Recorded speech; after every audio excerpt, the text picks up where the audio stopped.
छोड़ दे सारी दुनिया किसी के लिए, ये मुनासिब नहीं आदमी के लिए। वह कौन सा लम्हा होता है जहाँ पे एक इंसान जो है अपनी ज़िंदगी समाप्त कर लेना चाहता है। दुख की घड़ी को बराबर ट्रिगर करती हैं, बराबर याद दिलाती हैं, और वो एक लम्हे की तरफ बढ़ती है जहाँ पे ये अपने जीवन को समाप्त करने के लिए आमदा हो जाते हैं और कर लेते हैं। ऐसे ख्याल अगर लोगों के जहन में आते हैं तो उन्हें क्या करना चाहिए? एज ए चिकित्सक, मनोचिकित्सक, आप क्या एडवाइस करना चाहेंगे? साइकोलॉजिकल भाषा में अगर बात करें तो कई बार क्या होता है ना, भेड़ चाल की भी स्थिति आ जाती है। आप क्या मानती हैं कि ये जो स्मार्टफ़ोन का ज़माना आया है, मोबाइल फ़ोन का, इसके वजह से भी ये केसेस बढ़ रहे हैं? में अगर हम एक नियम बनाएं, जैसे सावन महीने में हम एक नियम बनाया हुआ है, हमने अपने आप से बनाया है ना, किसी शास्त्र में, किसी पुराण में नहीं लिखा कि आप सोमवार का व्रत करिए। तो एक दिन हम व्रत करते हैं, अपनी बॉडी को डिटॉक्स करते हैं, तो हम डिजिटल डिटॉक्स क्यों नहीं करते हैं? हमारे पास जो केसेस आते हैं ना, उसमें सबसे ज़्यादा ब्रेकअप के केसेस होते हैं। बच्चों के अंदर ना छोटे एज में अफेयर को समझते नहीं हैं, फीलिंग समझ में नहीं आती है, और जब वो एक रिलेशनशिप में आ जाते हैं, कमिटमेंट में आते हैं, तो थोड़े टाइम के बाद उनको लगता है कि मेरा डिसीज़न सही नहीं है, तो क्विट करने की कोशिश करते हैं। केमिकल लोचा है और वो उसको बैलेंस नहीं कर पाते हैं, क्योंकि लाइफस्टाइल, जैसे मैंने स्टार्टिंग में ही बोला कि लाइफस्टाइल ही नहीं मैनेज है, लाइफस्टाइल मैनेज ही नहीं है, तो सारे हमारे हार्मोन्स जो हैं इक्वली या जितनी ज़रूरत है उस हिसाब से सीक्रेट नहीं होते हैं, और लोग सही डिसीज़न नहीं ले पा रहे हैं। पिछले 77 दिनों के अंदर पूर्वी चंपारण ज़िले की अगर बात करें तो यहाँ 55 आत्महत्या के केसेस आए हैं। यह जो डाटा है, ये जो आंकड़ा है, यह अपने आप में बहुत डरावना है, चौंकाने वाला है, और इसके पीछे जो है एक बहुत बड़ा जो है क्राइसिस आप समझ सकते हैं कि ये जो इस तरह की जो खबरें आ रही हैं, लोगों की जहनीत को क्या हो गया है, लोग क्या सोचने को मजबूर हो रहे हैं। हाल के दिनों में अगर शहर के या रोटरी से जुड़े जो युवा हैं, नवनीत रंजन, उनके संदर्भ में भी आप चीज़ों को देख सकते हैं, तो उसके बाद से कहीं ना कहीं एक बहस छिड़ गई है, एक लोगों ने एक चिंतन करना शुरू कर दिया है कि आखिर समाज के युवाओं को या समाज की महिलाओं को हो क्या गया है। तो इसके तहत आज मोतिहारी में रेड क्रॉस और रोटरी क्लब की तरफ से एक चिंतन शिविर का आयोजन किया गया था, और यहाँ पे जो मुख्य वक्ता के रूप में यहाँ पे अपनी बात रखने आई थी डॉक्टर आकृति पांडे, जो मनोचिकित्सक हैं, गोरखपुर से ताल्लुक़ रखती हैं, तो वो इस वक्त हमारे साथ हैं। उनसे हम बात करते हैं। मैम, आप एक मनोचिकित्सक हैं, और ये जो डाटा सामने उभर करके आ रहा है, ये बहुत डरावना है। आप लोग इन सब चीज़ों को किस रूप में देख रही हैं? देखिए, बेशक ये आंकड़ा जो है 77 दिनों में 55 आत्महत्याएँ, ये बेशक डरावनी और बहुत ही भयावह स्थिति क्रिएट कर रही है। हम लोग जो इसको हमारी जो समझ है और जो हम लोग डेली सेटअप में हम लोग देख रहे हैं, आज के डेट में जो हमारी लाइफस्टाइल मैनेजमेंट है वो बेहद ख़राब हो चुकी है। हम देर रात सो रहे हैं, देर रात उठ रहे हैं, हमारी लाइफस्टाइल बिल्कुल भी मैनेज नहीं है, हम थोड़ी सी भी फिज़िकल एक्टिविटी नहीं कर रहे हैं। ऐसी स्थिति में क्या होता है कि हमारे अंदर बहुत सारे केमिकल इम्बैलेंसेस होते हैं, जिस पे थोड़ी सी भी चीज़ों के अगर तनाव जब होता है ना, तो हम उसको डील नहीं कर पाते हैं, और वहाँ पे हमें ज़्यादा स्ट्रेस क्रिएट होता है, और उससे इम्पल्स जो आता है वहाँ पे लोग आत्महत्या कर ले रहे हैं। तो हमें उन चीज़ों के ऊपर वर्क करना बहुत ज़्यादा ज़रूरी है, वरना ये आंकड़ा आज जहाँ पर है ये बहुत जल्दी ही बहुत ज़्यादा ऊपर जा सकता है, तो इसके ऊपर आज से सचेत होना बहुत ज़रूरी है।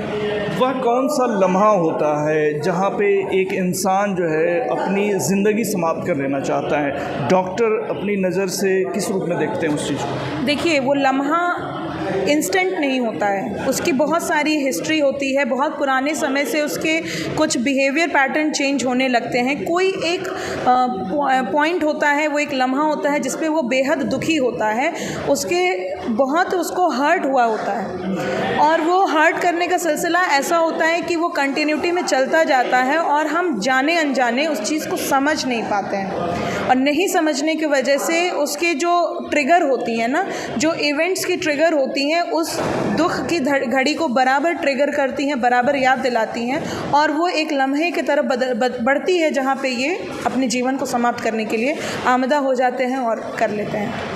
नो डाउट बहुत सारे लोग हैं जिनके अंदर इस तरह के ख़यालात आ रहे होंगे, जो चूँकि माहौल ऐसा हो गया है, उसकी बहुत सारी वजहें हो सकती हैं।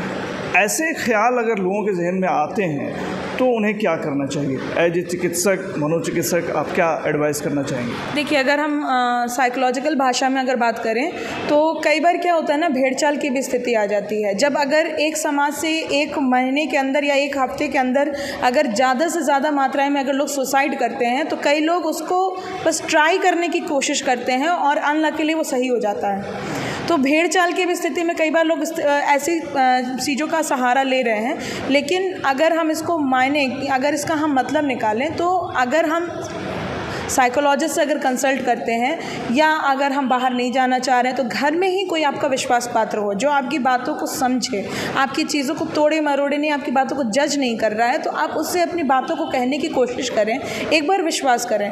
अगर आपको अपने घर के अंदर कोई नहीं मिल रहा है तो साइकोलॉजिस्ट आपके शहर के अंदर भी है। आजकल बहुत सारे ऑनलाइन पोर्टल्स भी हैं, ऑनलाइन सुसाइड हेल्पलाइन नंबर भी अवेलेबल है। ऐसी जगहों पे आप कांटेक्ट करके अपनी समस्या का समाधान निकाल सकते हैं। ये समस्या का समाधान नहीं होता है, आप समस्या से बाहर निकल जाते हैं। तो ऐसे नेगेटिव इम्पल्सेस को नहीं बढ़ावा देना चाहिए, हमें उससे फाइट करना चाहिए। और अगर आपको समाधान नहीं मिल रहा है तो उसका समाधान किसी की मदद से निकालने की कोशिश करिए। हो सकता है कि आपके घर के अंदर ही प्रॉब्लम सॉल्व हो या किसी डॉक्टर के थ्रू ही सॉल्व हो जाए, या हमारी सरकार ने बहुत सारे हेल्पलाइन नंबर दी हैं। एक तो हेल्पलाइन नंबर, तो उससे हम लोगों को वहाँ से भी सपोर्ट मिल सकता है। तो आप ऐसी चीज़ों का रास्ता अपनाइए, सुसाइड आपका रास्ता नहीं है। मैम, जो समाज में नेगेटिविटी आ रही है, इन सब के बीच आप एक मनोचिकित्सक हैं, बहुत सारे मरीज़ों को आप देखते होंगे।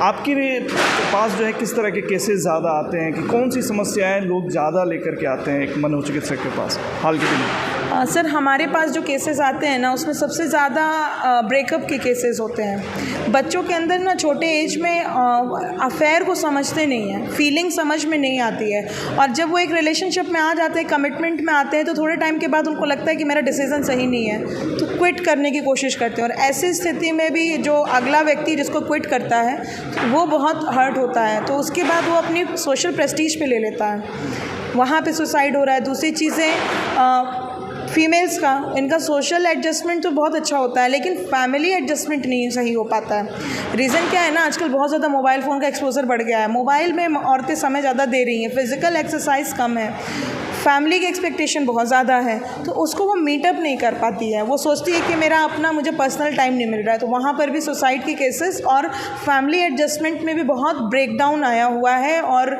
घर में कलेश, अशांति, ये सब चीज़ें भी फैली हुई हैं। दूसरी चीज़ कि जो बहुत मेरिटोरियस स्टूडेंट होते हैं, वो इतने मेरिटोरियस स्टूडेंट होते हैं कि एक समय के बाद वो डिसाइड ही नहीं कर पाते कि हमें किस फील्ड में जाना चाहिए, डिसाइड नहीं कर पाते हैं, और फिर जब उनको अचीवमेंट मिलती भी जाती है तो उनके अंदर सेटिस्फैक्शन लेवल हमेशा लो रहता है। तो एक्सेसिव मेरिटोरियस होना भी कई बार बच्चों के लिए घातक हो रहा है। और ज़रा सी एक जगह पे, क्योंकि अगर आप स्कूल के अंदर बराबर टॉप कर रहे हैं, ज़रूरी नहीं है कॉलेज में आपसे भी ज़्यादा मेरिटोरियस और क्रीम लेयर के बच्चे आते हैं, तो वहाँ पर हो सकता है कि किसी पॉइंट पर आप डाउनवर्ड हो सकते हैं। तो बच्चे उसको डील नहीं करते हैं क्योंकि वो अपनी प्रेस्टीज पे ले चुके होते हैं कि मैंने बचपन से अभी तक टॉप किया है तो मुझे अभी भी टॉप करना ही है, मैं टॉप कैसे नहीं किया, यहाँ पर वो लोग आत्महत्या कर रहे हैं। तो इस तरह के केसेस मेरे पास आते हैं। आप क्या मानती हैं कि ये जो स्मार्टफोन का ज़माना आया है, मोबाइल फ़ोन का, इसके वजह से भी ये केसेस बढ़ रहे हैं? जी बिल्कुल, क्योंकि हमारे अंदर जो केमिकल डिसबैलेंसेस हैं, डोपामाइन बहुत ज़्यादा, सेरोटोनिन, न्यूरोट्रांसमीटर, सबका मतलब एक हमारे लैंग्वेज में अगर कहें कि इसका लोचा हो रहा है बहुत ज़्यादा, तो केमिकल लोचा है और वो उसको बैलेंस नहीं कर पाते हैं क्योंकि लाइफस्टाइल, जैसे मैंने स्टार्टिंग में ही बोला कि लाइफस्टाइल ही नहीं मैनेज है, लाइफस्टाइल मैनेज ही नहीं है, तो सारे हमारे हार्मोन्स जो हैं इक्वली या जितनी ज़रूरत है उस हिसाब से सीक्रेट नहीं होते हैं और लोग सही डिसीज़न नहीं ले पा रहे हैं। हर वक्त उनकी लाइफस्टाइल डिस्टर्ब है, अपनी अच्छी लाइफ नहीं है। जैसा कि मैंने अपने स्पीच में ही बोला कि लोगों के चेहरे की चमक ख़त्म हो चुकी है, सर्वाइकल की प्रॉब्लम लोगों में ज़्यादा डेवलप हो रही है। तो लोग खुश ही नहीं है अंदर से, सब कुछ कर रहे हैं पर खुश नहीं है, पूरे टाइम मोबाइल में बिजी हैं, सोशल डिसइंटरेक्टेड है, फैमिली से डिसइंटरेक्टेड है, अपना रिलेटिव से डिसइंटरेक्टेड है, किसी पब्लिक गैदरिंग पे जाना नहीं चाह रहे हैं, फैमिली गैदरिंग पे इकट्ठा नहीं होना चाह रहे हैं। तो कहीं ना कहीं मोबाइल, या अगर आप देखेंगे कि किसी फैमिली फंक्शन में भी आज के डेट में हम लोग इकट्ठा होते हैं तो सबके हाथ में मोबाइल होता है, सबके सब रील्स चलाते हैं। पहले ऐसे नहीं होता था, लोग वक्त देते थे अपने रिश्तेदारों के पास, 10 दिन 12 दिन किसी शादी या फंक्शन में इकट्ठा होते थे। आज के डेट में एक दिन भी जाते हैं उसमें भी अपने ही फ़ोन में बिजी रहते हैं, तो वक्त नहीं देना चाह रहे। तो कहीं ना कहीं मोबाइल फ़ोन बहुत बड़ा बैरियर बनते जा रहा है और हमें हमारे समाज से दूर करके एक तरह का डिप्रेशन वाला माहौल बनाता जा रहा है, जिससे ये जो हमें विभत्स स्थिति जो हमारे सामने आती जा रही है, ऐसी विभत्स स्थिति का हमें सामना करना पड़ रहा है। इन सब चीज़ों से आउटकम के लिए क्या आप सजेस्ट करती हैं?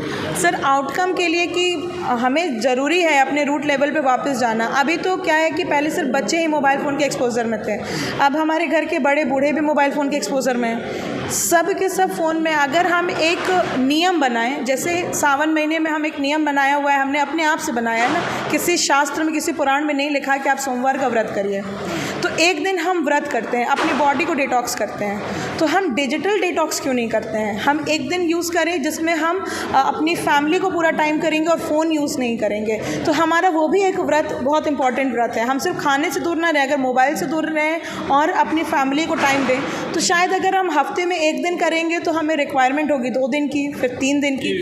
डिजिटल व्रत, डिजिटल डिटॉक्स, इसको डिजिटल डिटॉक्स कहते हैं, इसको डिजिटल व्रत कहते हैं। तो सावन का पवित्र महीना है और अगर मोतिहारी के ज़्यादा से ज़्यादा अगर लोगों तक मेरी आवाज़ पहुंच रही है तो आप सावन में सोमवार ही मत करिए, एक मंगलवार का दिन रखिए जिसमें अपने को डिजिटल डिटॉक्स करिए और हनुमान जी की आराधना करिए और अपने परिवार के साथ वक्त बिताइए। बहुत खूबसूरत समय होता है।